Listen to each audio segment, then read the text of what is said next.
Você já tentou ser perfeito? Não só bom, não só excelente, perfeito. Isso pode parecer um sonho a ser alcançado, mas no fundo, pode guardar uma sentença cruel. Afinal, onde termina a busca por excelência e onde se inicia uma obsessão?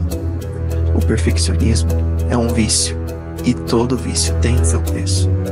Por isso, trouxemos a nossa primeira entrevistada, Mirella, doutora em psicologia e coordenadora do curso no Unisalesiano, e a pessoa perfeita para nos explicar onde tudo começa.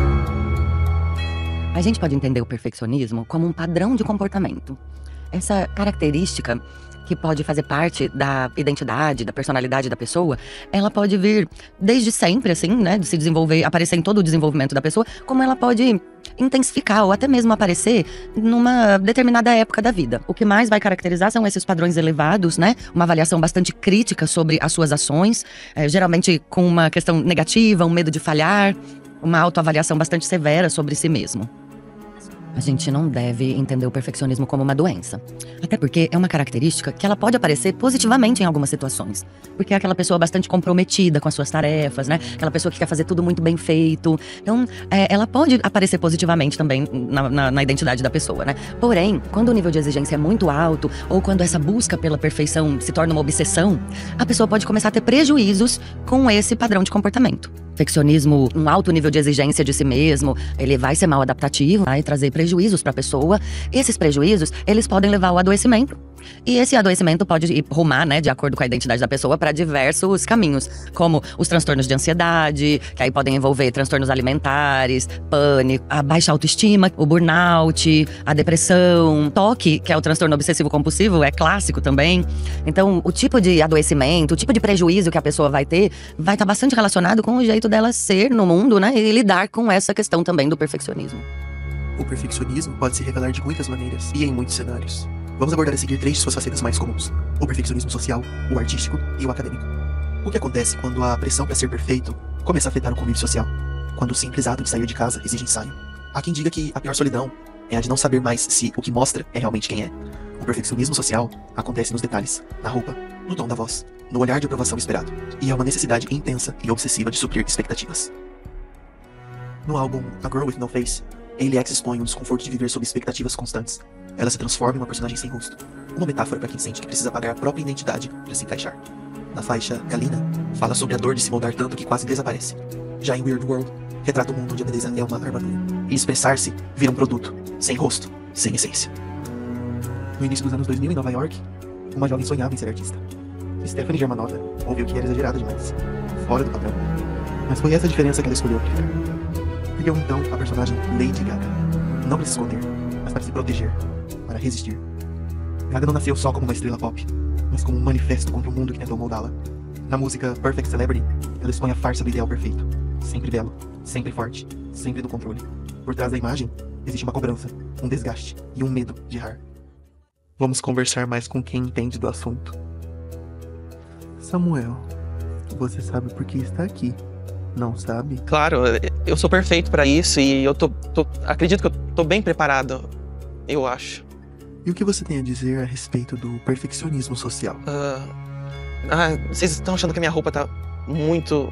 eu acho que vivemos em um mundo onde a aceitação parece depender de um tipo de performance, sabe? No dia a dia, eu acho que as redes sociais aumentam essa necessidade, mas ao mesmo tempo elas não exatamente como se elas criassem a pressão. Elas apenas espalham e validam e reforçam isso. É como se tudo fosse apenas uma comparação silenciosa e pesada. Você se preocupa muito com o que os outros pensam de você? Muito. O tempo todo, na verdade. É como se eu tivesse que... Minha roupa tá boa. Enfim, é como se eu tivesse que calcular tudo antes de dizer. Acho que todos nós colocamos máscaras pra conseguirmos nos encaixar em algum lugar, não é? Convívio social só piora isso. Você sente que está sendo observado por todos, eu acho. Tô fazendo isso direito, né? O que diria para as pessoas que sofrem desse problema? Eu acho que aceitar a imperfeição não é desistir de melhorar, é parar de se ferir. parar de tentar se encaixar e eu acredito que é isso. Realmente acredita nisso? Quantas partes suas já foram escondidas com medo de julgamento? Eu acho que mais do que eu deveria.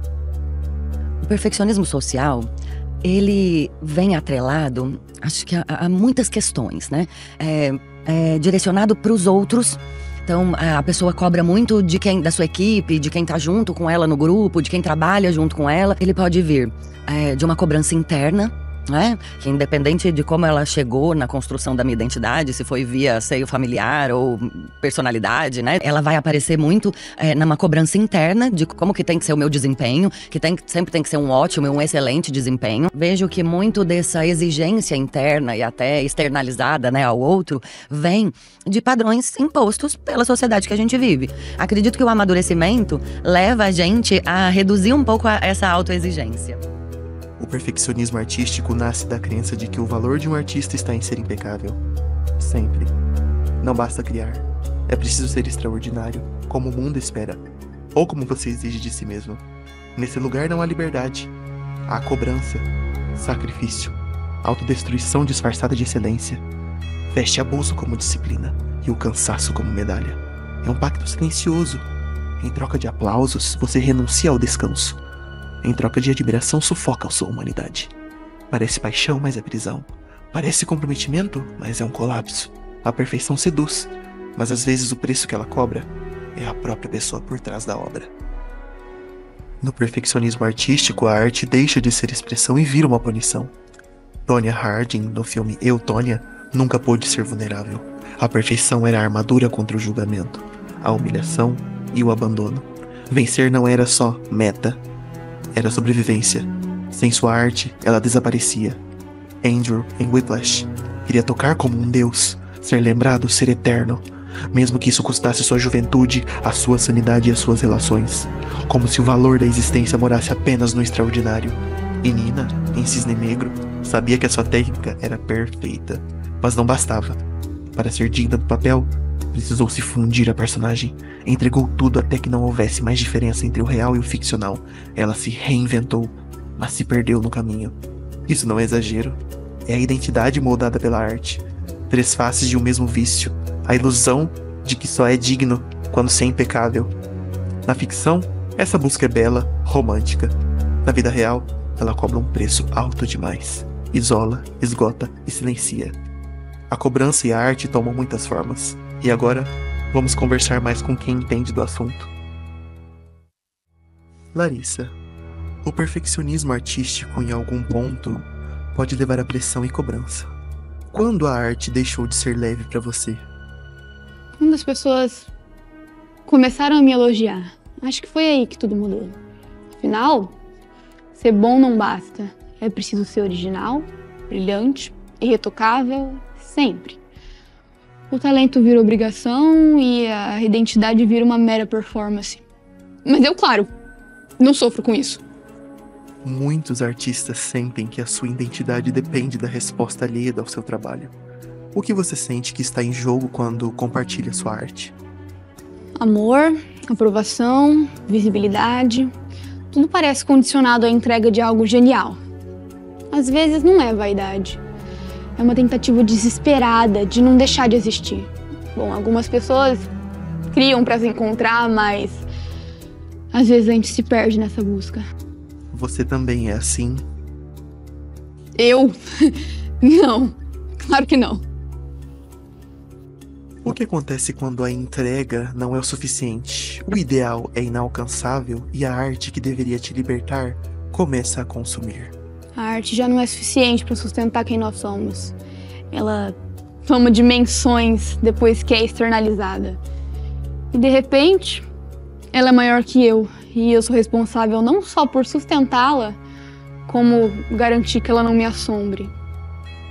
Se a arte é um grito, por que insistimos que ela soe afinada? Esse perfeccionismo, ele pode aparecer como criatividade, como compromisso com aquela arte. Ainda tem a questão da sensibilidade do artista, então eu acho que isso fica mais pesado ainda, né? Essa exigência pode chegar num nível que pode levar a gente ver lesões físicas, né? Em busca de um perfeccionismo.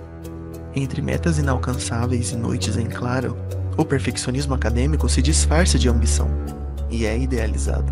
Não é sobre querer se sair bem, mas sobre acreditar que errar te torna indigno. Toda sua inteligência pode ser desfeita por um simples erro. Desde cedo, nos ensinam que o único lugar seguro é no topo, que só os melhores e que se destacam têm um futuro, enquanto o restante fracassa. Tudo vira competição, tudo se torna ameaça. E se você não for melhor do que todos os outros, o que você é? Em Modern Family, Alex Dunphy sempre foi a mais inteligente da família. Enquanto os outros erravam, ela acertava. Enquanto os outros brincavam, ela estudava. Foi assim que aprendeu a se sentir segura, sendo a melhor. Suas notas, prêmios e estudos eram a sua identidade, a sua forma de provar que merecia reconhecimento, que merecia ser vista, mesmo que ninguém, além dela mesma, cobrasse esse tipo de desempenho.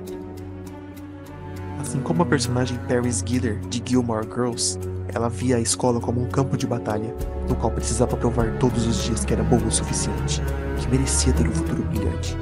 Quando não foram aceitas em Harvard, ambas as personagens desmoronaram. E não apenas pela universidade, mas pelo que a rejeição significava, a quebra de seu perfeccionismo. Sentir que mesmo fazendo tudo certo, ainda assim, não foram perfeitas. Não foram boas o suficiente para alcançar aquele sonho. Colocou suas identidades em xeque, pois não conseguiam ver valor em si mesmas, além de suas conquistas. Vamos entender um pouco melhor com a próxima entrevistada, Vitória. Você está aqui para nos explicar sobre o perfeccionismo acadêmico. Está pronta para ser perfeita nisso também? É pra isso que eu vim, não é? Podemos começar. Estudos apontam que os melhores alunos são os mais vulneráveis a esse tipo de sentimento. Por que você diria que isso acontece? É o preço. Aquilo que te destacava passa a te sufocar. A sua genialidade se torna uma cobrança. E se você foi perfeito em algum momento, por que você não seria em todos os outros? Tudo o que você faz entra pra um registro. E você não pode mais errar. Cobrar tanto de si mesmo pode transformar o aprendizado muito mais difícil. O que você sente antes de cada trabalho ou apresentação? Eu tenho algumas crises. A ansiedade ataca com um medo absurdo de não conseguir.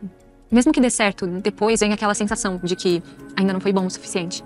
Porque mesmo que os outros não tenham notado os meus erros, eu noto. E é o suficiente pra acabar com o meu dia.